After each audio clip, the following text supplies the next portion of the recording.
The movie begins with a man dragging a creepy-looking scarecrow in a cornfield. After he finds a suitable place, he digs and implants the scarecrow. A close-up of the rugged structure reveals a human underneath.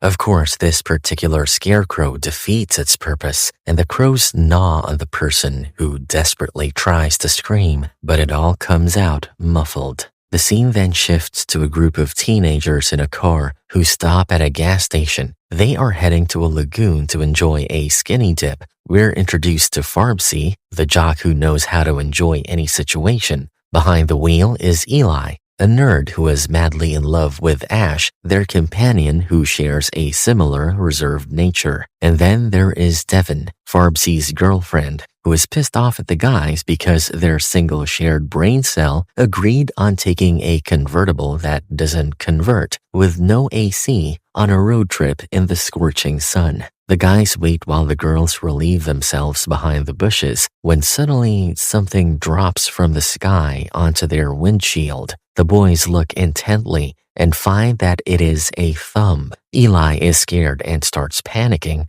while Farbsy tries to calm him down. When things don't seem to work, Farbsy gets a great idea and uses the wipers to get the thumb off the windshield, and it only spreads the blood all over it, making them sick. Eli decides to stall the girls till Farbsy gets rid of it, and once they're done, they decide to cover the rest of the journey on foot, as the lagoon is situated nearby. They take Miller's Trail and soon reach a cornfield where they see a scarecrow with a crow perched on it. They find it weird. Aren't scarecrows supposed to scare off the birds, they ask, as they stand in an area far beyond the no trespassing sign they crossed. A few steps ahead, they see another crow that is feeding on something. Ash's love for birds make her step forward, hoping to interact with the crow, but she suddenly steps back, shocked to see the crow feeding on a human finger. The boys quickly brush away their speculation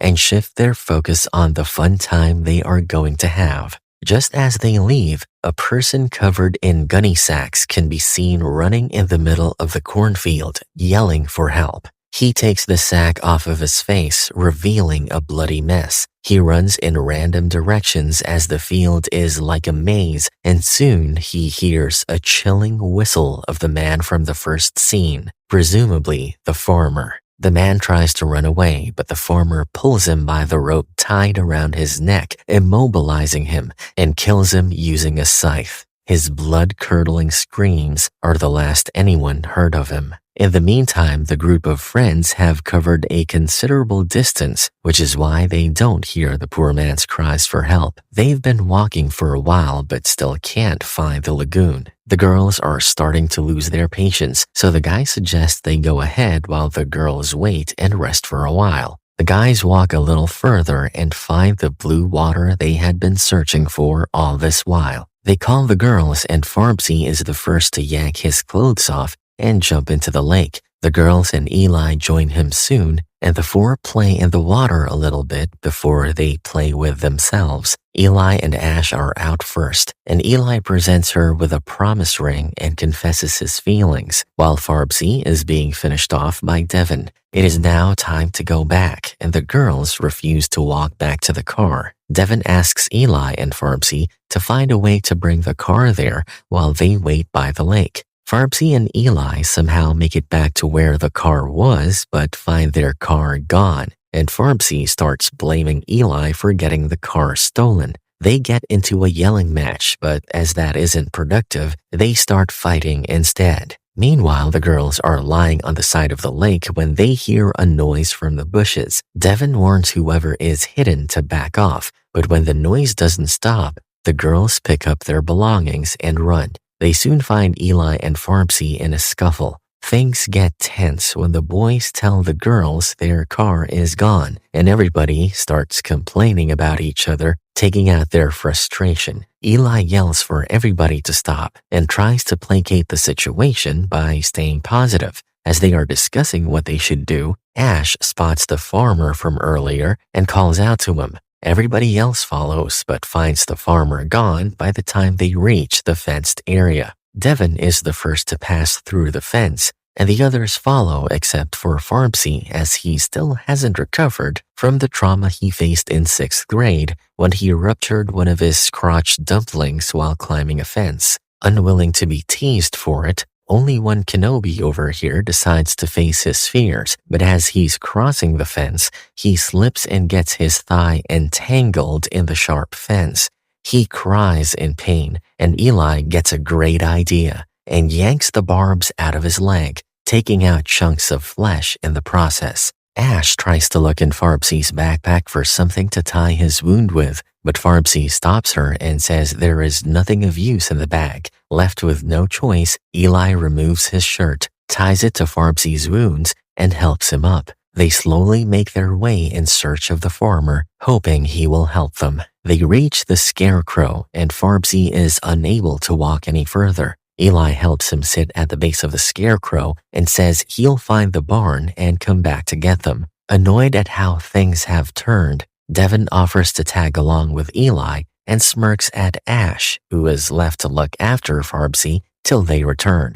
Eli and Devin find the barn, but Devin stops Eli from calling for help. Instead, she gets a great idea to seduce Eli, and she starts kissing him. Initially, Eli is reluctant, but when she warms up his hot dog, he gives in and lets her do her thing. While in the middle of the cornfield, Farbsy and Ash await their return, unaware of what treachery is going on behind their backs. As they're talking, Farbsy lets Ash in on a secret he is hiding in his backpack and takes out 2 large bags of green that he claims to be of top-notch quality. They laugh as Farbsy describes the potency of the grass and asks Ash to roll him one to help with the pain. It's getting dark and Devin is still going on with her jaw workout when Eli asks her to stop as he hears a whistle from behind.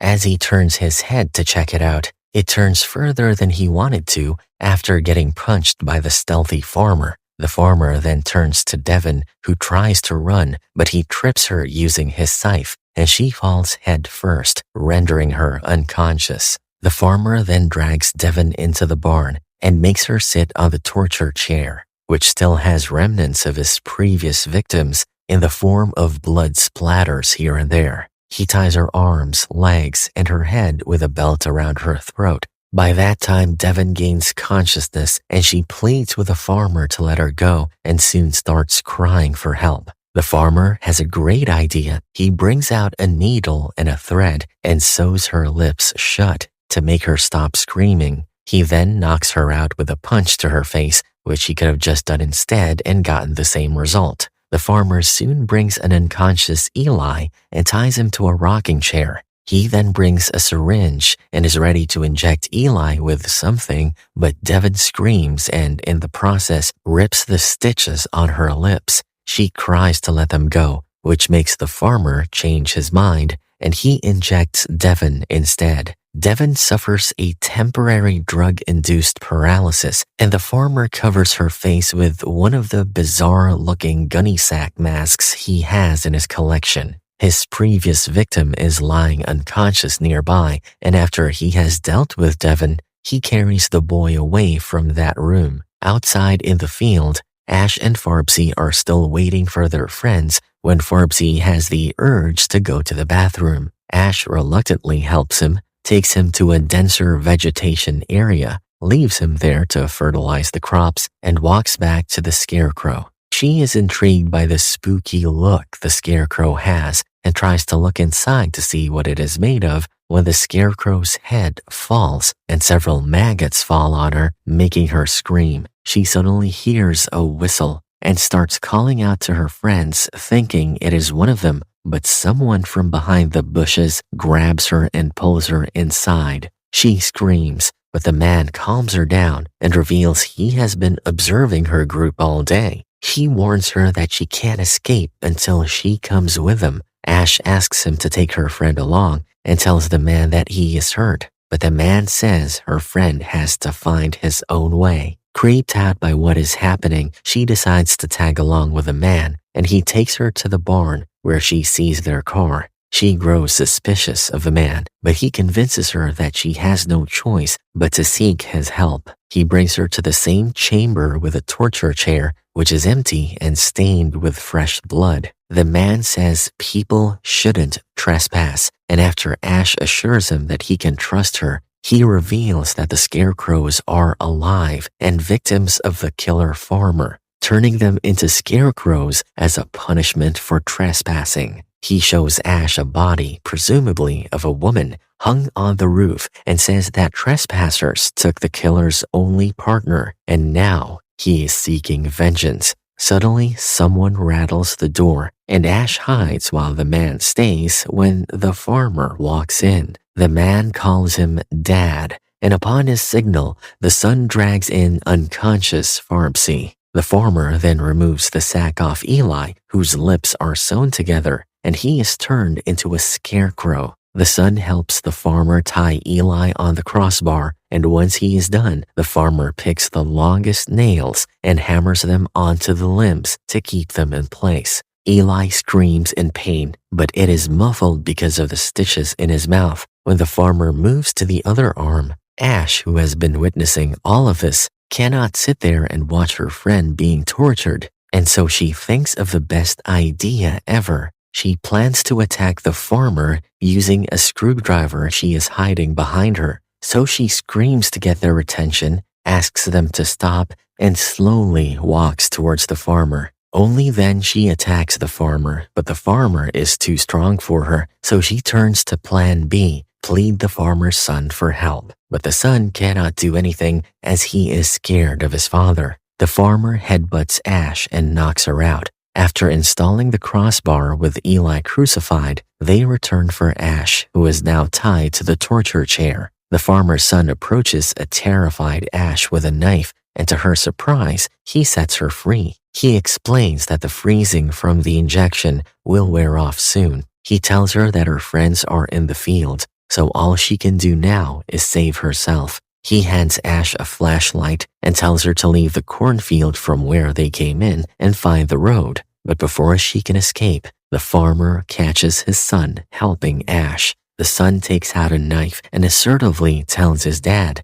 that he needs to put an end to this by letting Ash live. Now almost yelling, the son tells his dad that what happened back then to his mom was an accident. He looks at the corpse hanging on the roof, which was his mom. He implores his father to let Ash go and hands him the knife, apologizing to his mother. The farmer doesn't react as Ash makes her way out, but once she's gone, the farmer stabs his son in the neck with a knife, killing him instantly. Ash runs into the cornfield and comes across a scarecrow. Thinking it is Eli, she removes the sack off the face and screams, seeing Devon, who is already dead. Ash pulls a nail from Devon's body to defend herself and continues running. A few feet away, she comes across another scarecrow, but this time when she approaches it, thinking it is Eli, the scarecrow suddenly jumps her, making her run for her life. The farmer was somehow able to disguise himself as the scarecrow and teleport to the field ahead of Ash, and he soon catches up to her. Ash trips on a rock and falls, and as the farmer mounts her and makes her remove his mask, Ash uses the nail to impale his face and kicks him off of her. She kicks him repeatedly and then runs away, trying to find a way out.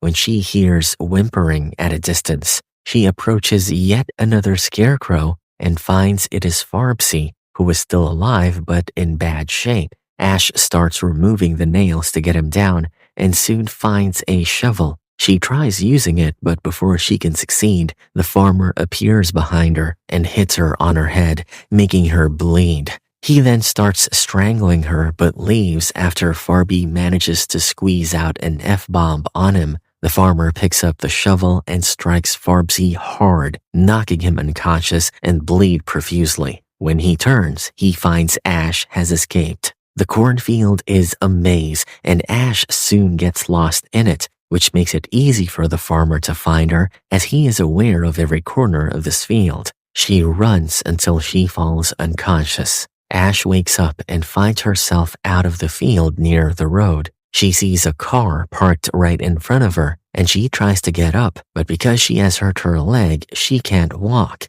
She screams for help, but the young couple in the car can't hear her as they have the music on full blast and are busy playing the skin flute. Ash drags herself and almost reaches the door handle when she gets dragged back to the field by the farmer, and she cries helplessly, knowing she will meet the same fate as her friends. We're then taken back to the first scene where the farmer has finished installing the crossbar with Ash inside the sacks, and she suddenly opens her eyes and screams as she is eaten alive by the crows. She manages to ward off the crows by shaking her head vigorously, which makes the mask slip off her face. Her lips are also sewn shut, and she looks to either side where the lifeless bodies of her friends hang, while she waits for her end, crying for help that will never arrive. Post-credits, we see a group of men arrive at the same spot in the hopes of fishing. Unbeknownst to the terror that awaits them, they trespass on the property.